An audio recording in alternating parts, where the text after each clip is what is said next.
Ladies and gentlemen, welcome back to the channel. Today we're going to be discussing 5 things to expect in your first 30 days of stopping drinking. If we can bring awareness to some of the things that are almost inevitable for you to deal with, and if we can bring awareness to them and discuss them and also talk about some strategies on how to overcome them, then your first 30 days are going to feel completely different. So if you know the information in this video, if you're prepared for it, if you're ready for it, then you're just going to be in such a stronger position to get through it. So despite whether or not you've already stopped drinking, or if you're thinking about it, or wherever you are in your journey, I think there's going to be something for you in this video. Because all of these things are things that I've either had to deal with personally during my journey of stopping drinking, or they're things that I've dealt with members of the Sober Clear program. So this video, we're going deep, we are dropping some bombs. Hope you enjoy. Hey guys, Leon Sylvester here from SoberClear.com. Very quickly, if you do want my personal help stopping drinking without AA, without willpower, without rehab, and you want to do it in a positive, optimistic way by reframing the way that you view alcohol, make sure to click the link in the description. There's a short video to watch, then you'll be able to book a call and we can actually see if the Sober Clear program may be a good idea for you. So without any further delay, the very first thing that you can expect during your first 30 days of stopping drinking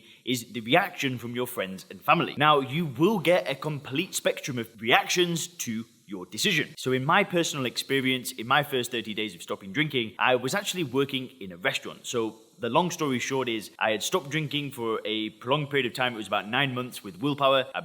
One day the willpower ran out, I drank again, and basically everything in my life had gone backwards until I had no money and I'd just gone back to square one and I'm working in this restaurant. And I remember telling somebody, and I only told this one person, and after that I basically didn't tell a soul. And I said, I'm stopping drinking. And he looked at me and was like, again? And I'm like, this time is different, you don't get it. And he's just looking at me like, he didn't believe me. There was like this sense of disbelief. And this was somebody that I actually drank with, and I remember it so vividly. And actually, that's the first time I've ever shared that experience with anybody, because basically I didn't really talk about stopping drinking for the first year of stopping drinking. I was just silent. I was like this silent warrior, just, cracking on with life, doing my own thing. And then one day I posted the video about my experience stopping drinking. Basically, for the first year, it wasn't really something that I spoke about. So people are going to react to your decision. What I typically found is that some people are going to basically see you succeeding at something, seeing you do something that they know that they should do. So naturally, they're going to start questioning their behavior. They're going to look at you and it's going to hurt them, because they're going to look within and they're going to be like, damn, I know I should be doing that, but I'm not. And it's almost like that crabs in a bucket scenario where some people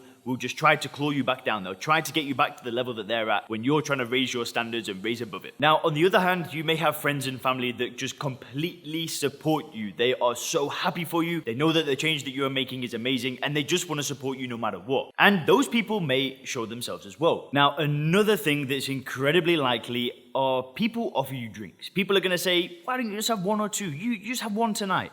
Why don't you go back to moderation? Why don't you just cut down? You don't need to stop completely.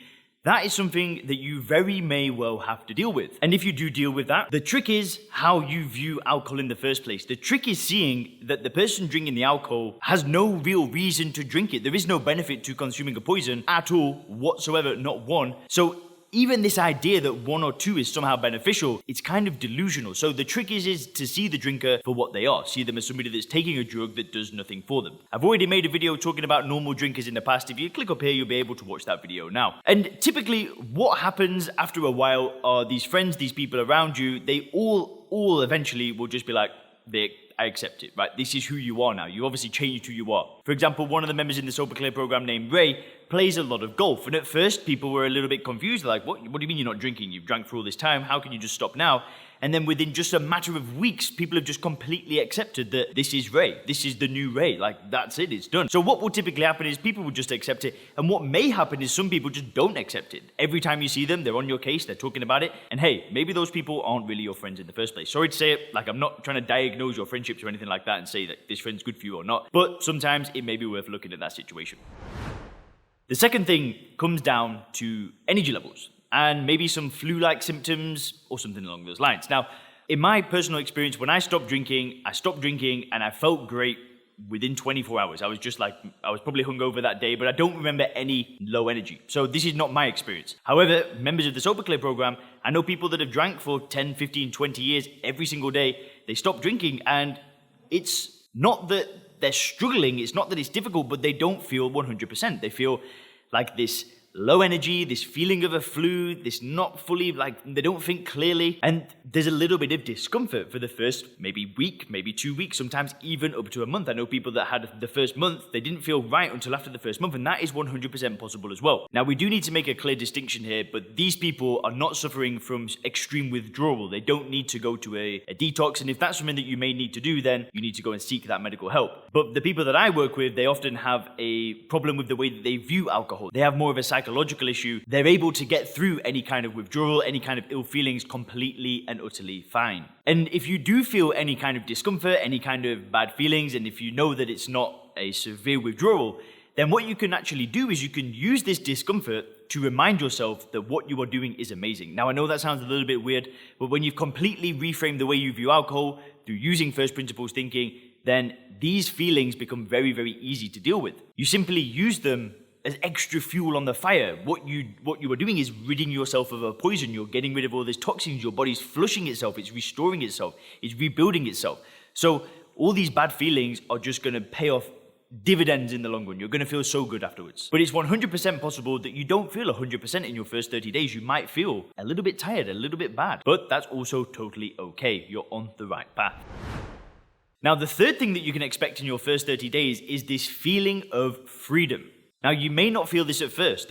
Like I said, the first few weeks might be a challenge for you, but it wasn't like that for me. I knew straight away that when I stopped drinking this time, it was like this commitment that I just cannot describe in words, because this commitment was like an emotion. It was an emotion that flooded through my body, and I felt freedom the moment that I said, this is it. It's done. I'm finished. And I felt so solid from day one. In fact, I felt just as solid on the day one of stopping drinking this time as I do today. I feel no different. And it was this emotion, and all of a sudden I felt free. And what basically happened is I started getting momentum in my personal life. I started getting momentum in the gym. I started getting momentum starting up another business. I started personal training again. Then I ended up moving to Thailand, starting to work online, started to do video marketing for a company. Then I got into another relationship, and basically I felt free. I felt this sense of freedom. I felt that I could go after what I wanted again. And after all these years of this roller coaster living, these peaks and these troughs, finally I felt free, and I just felt like I could commit to my life at last. That was a good feeling. That was just, it still feels good today because I still feel free. I don't live with this chain around my neck. I don't live with 2 steps forward, 3 steps back anymore. I don't deal with taking a step forward and then this chain pulling me back and then waking up with a hangover, waking up with low self-esteem, waking up with low confidence, waking up with low energy. I don't have that anymore. I feel a sense of freedom. And during your first 30 days, you can completely expect to feel something like that as well. You can start to feel like it's done. It's a done deal. You're ready to move on with your life. And when you start to feel that, that's where you know things can start getting big momentum again. That's where the excitement starts to come into it. And you can expect that in your first 30. And also, by the way, just to quickly clarify that you might not feel that in your first 30 days. I did. I know a lot of people in the Sober Clear program did. I know a lot of people that I talked to, in the Facebook group and whatever, have felt like this. But if you stay on this path, you will get this feeling. You will feel free. Now, the fourth thing that you can expect almost inevitably are thoughts of drinking alcohol. Now, I want to make a clear distinction here. Thinking of drinking does not mean that you are failing. I used to believe that because I thought about alcohol, that I was somehow failing, that my mind was basically saying, Leon, you still want to drink. And this is not the case. Thinking about drinking after stopping drinking is completely normal. We live in a world where alcohol is going to be there whether you like it or not. You cannot avoid alcohol for the rest of your life. You will go to an event where somebody offers you a drink. You will have somebody say, do you want to drink? You will see a friend drink. You just cannot avoid alcohol. It's the world that we live in. Unless that you really want to go and live in some Buddhist monastery or something like that where maybe they don't drink alcohol. And I'm not trolling there, like I'm being very serious. We live in a world where alcohol is rampant. And this is why I always say the trick is to reframe the way you view it so you can live alongside it without wanting it. Because when you can see it for what it is, when you see it as ethanol, when you see it as poison, when you see it without the labels, without the marketing, without the conditioning, you just see a drug. And it's basically like drinking bleach. Why would you want to drink bleach? Why would I want to drink alcohol? What's the difference?